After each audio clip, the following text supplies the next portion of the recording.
Hi guys, so tuko Kirinyaga leo, Kirinyaga County.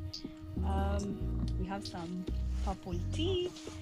So watu wenye wajui majani kahawa inachunwa 2 leaves and a bud.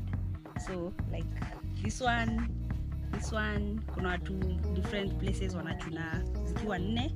So you pick this purple tea. Helps with diabetes, guys suffering from diabetes, also obesity, and improves liver's health. So pia tutachunia rabbits. Wajui chakula.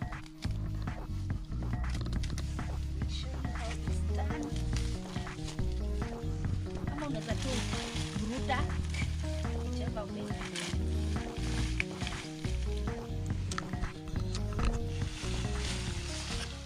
unatoa mchanga, sipe rabbit mchanga.